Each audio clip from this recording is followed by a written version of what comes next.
When did we start going wrong? Give my dar back to me. I didn't have the energy to go to the bedroom, so I quietly slept on the living room sofa that night. A few days later, my son-in-law, Andrew, visited me before heading to work. It's almost over. Leaving those words behind, Andrew headed to work. His unusually firm tone gave me a sense of unease, but I didn't think much of it. That night, my husband David came home and headed straight to the bathroom without saying a word. I no longer felt anything towards his back. Even though our relationship was so cold due to the layout of the houses, I still had to sleep in the same room. I quietly entered the bedroom after David fell asleep. However, I couldn't fall asleep, even with my eyes closed. I tossed and turned, unable to sleep, as the clock struck midnight. At that moment, I felt someone's presence in the room. With my heart pounding, I opened my eyes and saw Andrew standing there. Why? Ignoring my question, Andrew pulled me out of bed and forcibly pushed me into the closet. He then squeezed in with me and closed the door just enough to see the room. What's going on? Keep quiet. Andrew silenced me with one hand, and I couldn't help but comply. He quietly watched the room through the crack in the door. It's almost time. I didn't know what we were waiting for, but I complied with him. A few minutes later, something happened. What? I gasped at the clear and eerie change in the bedroom, unable to do anything but watch. People prefer happy endings over sad ones. A conclusion where no one is missing and everyone is smiling happily. But does a story where everyone is happy even exist? Isn't someone's happiness always accompanied by someone else's misfortune? This is the story of my happy ending. Happy birthday, Mom. I am Stephanie, and I am turning 57 this year. At this age, it's normal not to remember your own age. But I do because my daughter Emily always congratulates me thoughtfully every year. This year, she gave me a beautiful fountain pen, something I can use regularly as I work full-time. Last year, it was a purse. And this is from me. Happy birthday. Emily, who has grown up so kind, has a husband. His name is Andrew, a former colleague of Emily's. Andrew is quiet and often seems a bit absent-minded. When she first introduced him as her boyfriend, to be honest, I was a little worried. However, I gradually realized that the way he looks at Emily is full of kindness, and he can truly be there for others, which reassured me a lot. Even now, though he speaks a bit hesitantly, the present he handed over was carefully wrapped, and inside was a lovely scarf. Andrew is very polite and also a very kind person. I am happy to be surrounded by such wonderful people. Thank you, both of you. I'll cherish it. Thank you too. And guess what? I bought a cake, so let's eat it soon. I'll cut it. Thanks, honey. Okay, Mom, sit right here. The cake was neatly divided into 4 pieces. Yes, we are not a family of 3. As Andrew was distributing the cake onto plates, the living room door opened. You guys are noisy. Dad. Hi. It's Mom's birthday today. Oh, is it? Do you have a piece for me too? Yes. Here you go. Keep it down. I'm going to sleep soon. Taking the cake from Andrew, my husband, David, went straight to the bedroom without looking at me or Emily. What was that? Not even a happy birthday to Mom. Well, it can't be helped. It's been like this for years. I don't mind anymore. David used to be a very kind person. We had promised to be good parents together and had Emily. At first, I thought David was trying to be a good father too. He would rush to Emily before I could when she cried and would bring home toys almost every day. But raising a child, for better or worse, takes up a lot of time. David started prioritizing his desires over spending time with Emily. As a result, young Emily didn't become very attached to David. Perhaps because he didn't like that, David began to avoid spending time with Emily even more, eventually only coming home to sleep. No matter how sick Emily or I got, David remained indifferent, and it seemed the emotional distance between us only grew. By the time Emily was in elementary school, the money David provided had decreased, and to support our living and Emily, I worked tirelessly. However, David's behavior and the dwindling money in recent years have been suspicious. Coming home late every day, unusually low savings, the smell of perfume he never used to wear. He's probably having an affair. Or maybe he's hooked on nightclubs. Either way, it doesn't matter. He's long past the point of being forgiven. Yet, he's so clever at hiding it that I can't get definitive proof, and time just passes in this ambiguous state. I'm sorry, Mom. It's okay. You don't have to apologize. All right. If anything happens, let me know right away. Well, I think we should get going. Thank you for having us. Sure. Take care. I quietly sighed as I saw them off at the door. We currently live in a separate house on the same property. When Andrew, who had no family, came to live with us as a son-in-law, we decided to build another house on our property, considering David's situation. Even so, we still have dinner together in this house, and we spend more time together than with David. We're so close that I feel there was no need to build a separate house.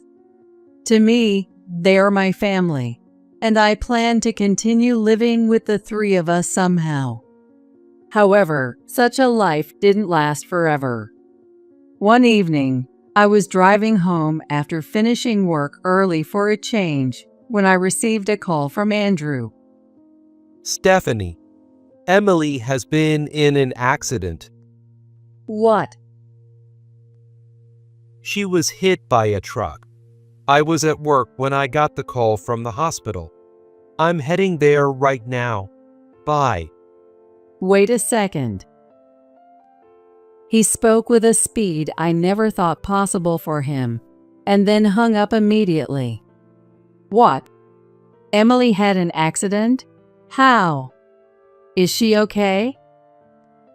I was in a state of semi-panic, but I quickly changed direction and headed to the hospital. I need to contact David. Even though he usually doesn't show much interest in us, I thought surely he would rush over in an emergency involving his daughter. The monotonous dial tone echoed in the car, but it never stopped. No matter how many times I called, he never picked up. It was as if he didn't care about us at all. I even called David's workplace, but they said he had already left for the day. He left work but isn't answering his phone? Where on earth is he during Emily's crisis? Anger welled up inside me, but when I saw Emily's changed appearance at the hospital, none of that mattered anymore. Emily. Is this really Emily? Really?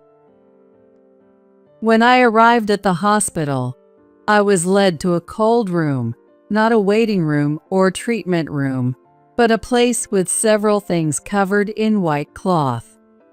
One of the cloths was pulled back, and Andrew was standing next to it. It was unmistakably a person. Red and black wounds on the skin, black hair. But it no longer had a human shape. The sight made me dizzy. It was Andrew who supported me as I almost collapsed. She apparently saved a child from being hit. It's so like Emily, isn't it? His hand, which was supporting me, was terribly cold, and his voice was filled with a pained, bitter laugh. That form, barely recognizable, had half of its face intact, making it painfully clear that this was Emily. But if I looked just a little away, what should have been there was missing. While the police officer explained the situation calmly, I couldn't stop sobbing. Why did it have to be Emily? Emily did nothing wrong. Why take her from me? My emotions were in turmoil, and I was so distressed, I couldn't understand what I was saying. But there was nothing else I could do. I felt that if I didn't let out all the tears and emotions, I would lose myself completely. Andrew gently held me, his face contorted with frustration. He occasionally sniffled too. Andrew, who is much younger than me, is trying so hard. What am I supposed to do now? Everything felt meaningless. What happened next was over in a flash. The police investigation found no foul play.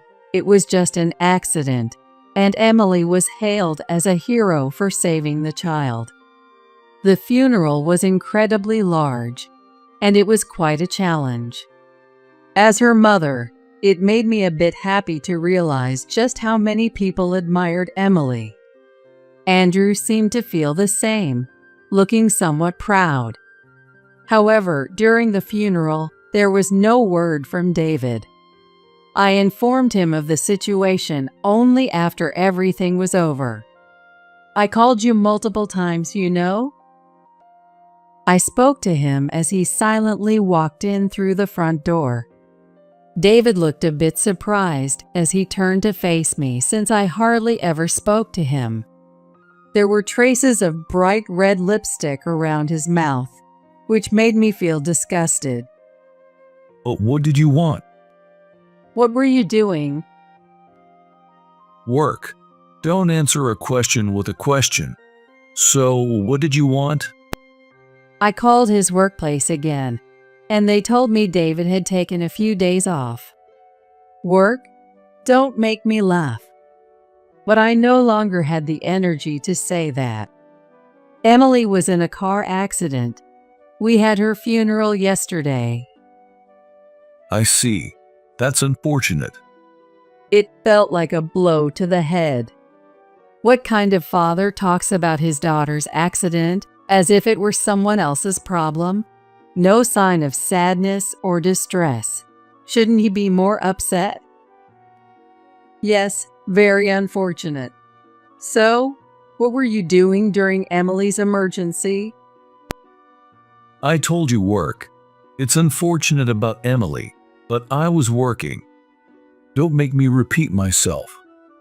David said that in an irritated tone and disappeared into the bedroom.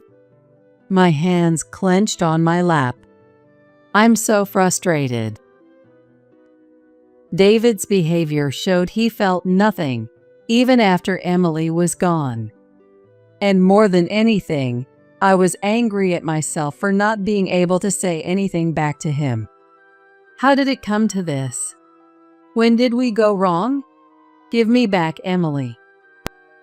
I didn't have the energy to go to the bedroom that day, so I quietly fell asleep on the living room sofa with my bad feelings swirling inside me.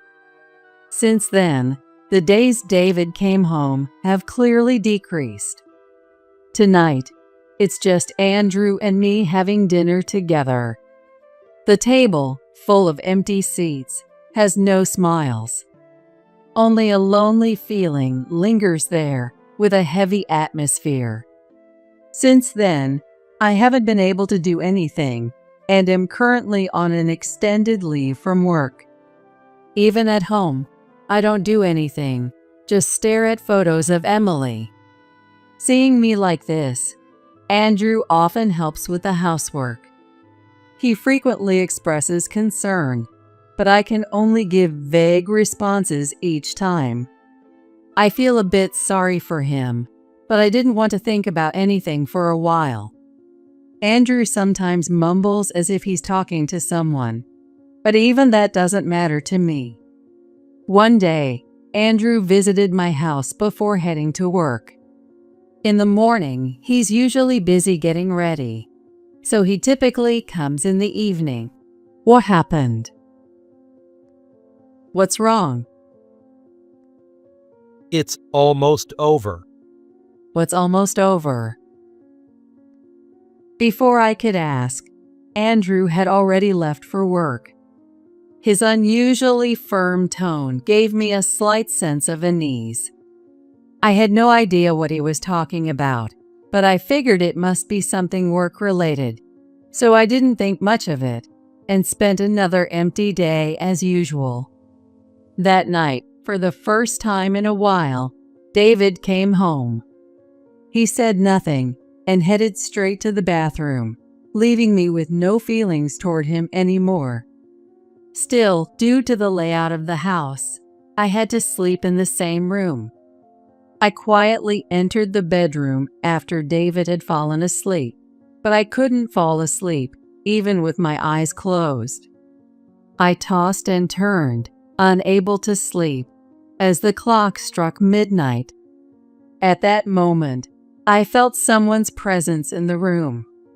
Wondering what was happening, I opened my eyes and saw Andrew standing there. "Why are you here?"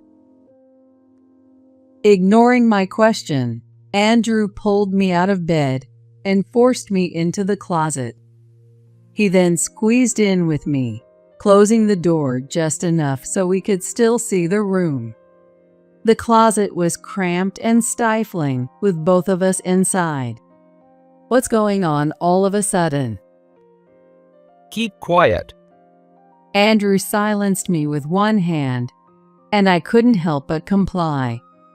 He quietly watched the room through the crack in the door. It's almost time. Not knowing what we were waiting for, I complied with him. The room gradually became misty and white. The previously stifling closet air turned icy cold. The mist gathered around David's pillow and slowly took the shape of a woman. What? I recognized that figure immediately. It was Emily. Though not a clear image, I knew it was her. This mist was definitely Emily. As I almost gasped, Andrew covered my mouth with his hand. Emily was muttering something beside David, and as she did, he seemed to be more and more tormented. It looked like she was performing a ritual to make him suffer. Watching it, I felt short of breath and broke into a cold sweat. This went on for a while, and just when Emily stopped moving, she suddenly dissipated and vanished into thin air. The suddenness left me completely confused.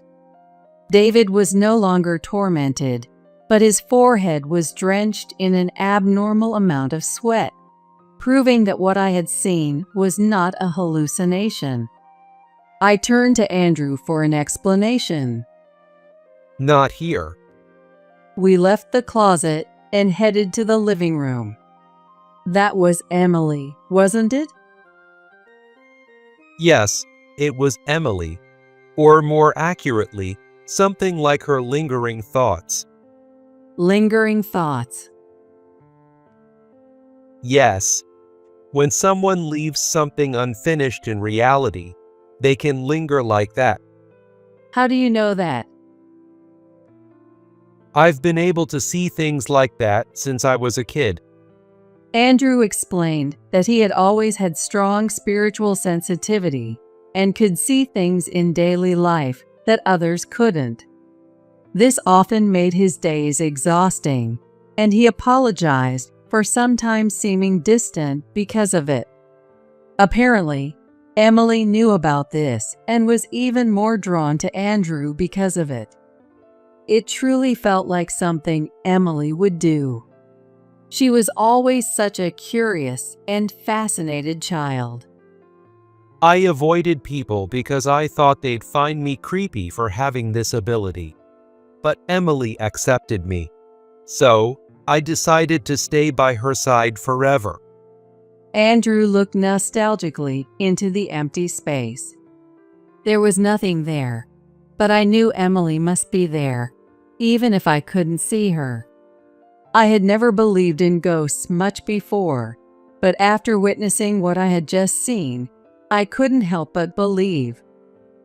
When Emily was gone, I couldn't sleep at all that night.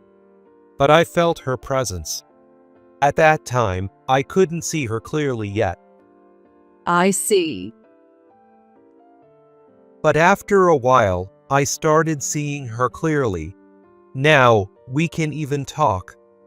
The times when Andrew seemed to be talking to someone, it was with Emily, whose thoughts had lingered here. It's not just watching over, but actually talking to her.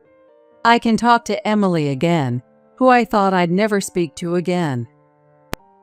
But no matter how hard I looked, I couldn't see Emily.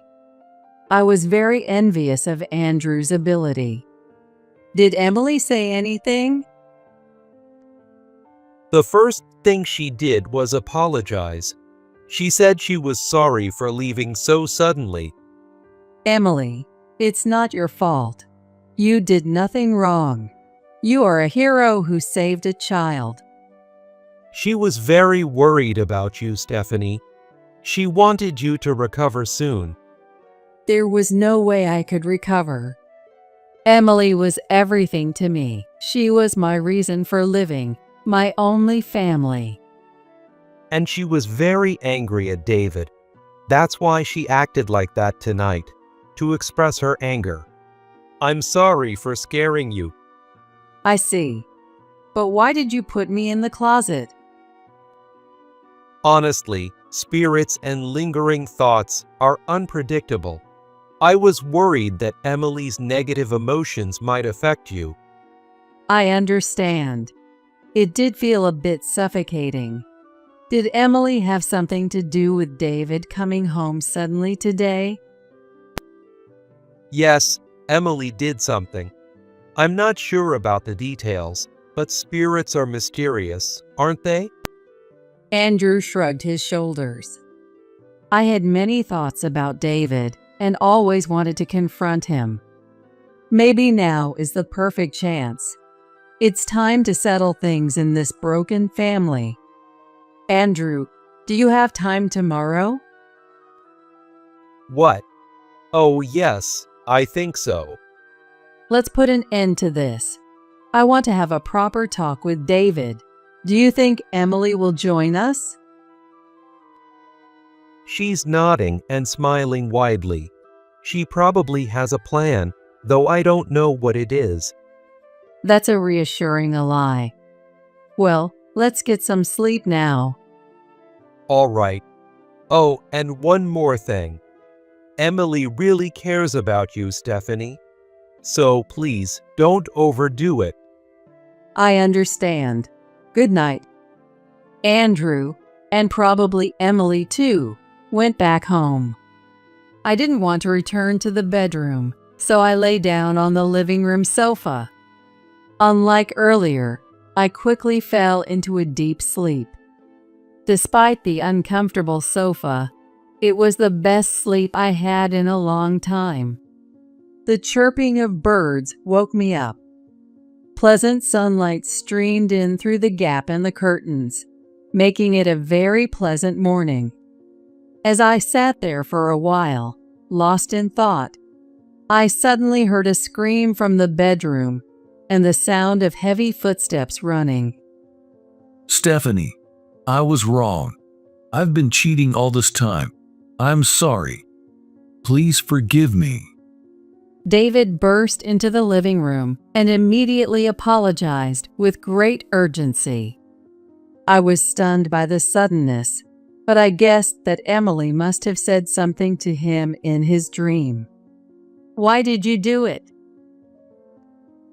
After Emily was born, you were always focused on her. At first, I was just messing around to get back at you, but then it got out of hand. I see. I'm really sorry now. I'll never do it again. Emily made me realize. Let's start over as a couple. David's voice was on the verge of tears. A grown man, crying and pleading over his own mistakes, was pathetic. It's too late. A man who was cheating even at the end of Emily's life. Do you think I could ever forgive that? My voice came out colder than I had imagined as I responded to David's pleading. David flinched, surprised by my coldness. But if only you hadn't been so focused on Emily and ignoring me. It's not just my fault, it's yours too. David raised his voice in desperation, making me tense up. At that moment, the front door opened, and Andrew walked in. Seeing him, or rather the empty space to his left behind him, David started to shake. Oh, so you can see her, David. Emily, no, it's not like that. I never stopped caring about you. I was just lonely. I wanted to attend your funeral. I really did. David desperately tried to explain, but he was speaking to empty air. Yet, I knew Emily was there. Emily is really angry right now. For Stephanie's sake. I still couldn't see anything, but David's panic made it clear that this was real. But his shallow words won't make any difference. I cheated because Stephanie was always focused on Emily. Emily took Stephanie away from me. Why should I have to listen to you? No father should ever say that his wife was taken away by their daughter. We had promised to raise her together. David was breaking that promise, blaming others, and not understanding his own wrongdoing. Stephanie, tell her you'll forgive me. Otherwise, who knows what Emily will do to me? Hurry, please. Even now, he was only thinking about his own safety, and it was truly pathetic. Even Andrew looked disgusted. Come on, Stephanie. I'm your husband. Emily, I'm your father. Let's talk this through. We'll understand each other. I'm appalled. How did I stay with this man for so long? I should have realized his twisted thinking sooner. But today, I can finally put an end to this ambiguous life. I no longer see you as my husband or Emily's father. Disappear from my life. The moment I said that, David's eyes widened and he slumped. He stared at the floor with lifeless eyes, muttering something unintelligible.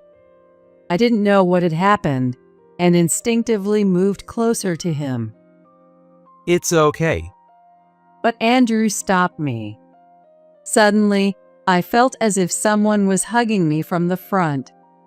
There was only David, now devoid of will, in front of me. But I instinctively felt it was Emily. Even though I couldn't see, touch, or hear her, I knew that Emily was holding me. I felt warmth. Thank you, I said, hugging her back. I'm sorry. I thought I heard that voice from somewhere. You don't need to apologize. Of course, I feel very lonely, but I'm happy to feel you one last time like this. Thank you for everything. Be happy." Emily's presence and warmth faded away. Suddenly overwhelmed by loneliness, I reached out desperately, but my hand grasped nothing but air. "Stephanie, you're incredible." Emily looked the happiest I've ever seen her. As her mother, I was sure there were more things I could have done for Emily. But hearing Andrew's words made me feel at peace. If Emily is satisfied, that's enough. I'll carry my regrets to the grave. David remained there, his head hanging low and unmoving. After that, we took him to a psychiatrist. Sometimes he would return to his senses, trembling in fear and muttering something again. The doctor, puzzled by these unusual symptoms, ultimately decided to admit him to a psychiatric hospital. Even seeing David, who is now an empty shell, didn't stir any sympathy in me. This was the bond of parental love that Emily had left for David. Well, now that everything is over, I think I'll return to work. This may not be a complete resolution. Emily is gone, and David is broken. From the outside, it might look like a bad ending, but my heart feels strangely refreshed. All the years of suffering over David are finally over. I got to hold Emily one last time. Andrew, with his kind heart, supports me as family. For me, this is a happy ending. I have no regrets left. Technically, I am still married to David. Honestly, I have no intention of taking care of him in the future, but for practical reasons like health insurance and the house, I haven't divorced him. Still, I feel a slight twinge of guilt, so I occasionally check on him. However, since he's in a psychiatric hospital, I can't visit him. He continues to live in fear and apology every day, and it will be a long time before he can be discharged. I don't wish for his unhappiness, but I do hope he atones for his sins. On the other hand, Andrew seemed a bit disappointed that Emily's presence had vanished. "I can't see Emily anymore, but I'm glad to see you looking much brighter, Stephanie." He truly is an endearing person. We once talked about our future. "Andrew, you don't have to worry about me anymore. You're free to live your life. There's no need for you to stay in this house." "That's true, but if it's all right with you, Stephanie, I'd like to stay here." "Why?" "Emily always appreciated you. She said she could pursue what she wanted and grow up straight despite everything because of you." "Emily, that's not true." "No, I feel the same way as Emily. There's something about you, Stephanie. Your incredible capacity for love. Living here, I've come to think of you as my real mother." Andrew said this while turning slightly red and looking away. Seeing him like that, I couldn't help but laugh, thinking how he really seemed like my own son. He looked a bit disgruntled, but then started laughing with me, maybe finding it amusing too. As our laughter echoed, a refreshing breeze blew through the room. It was a breeze as pleasant as Emily's bright smile.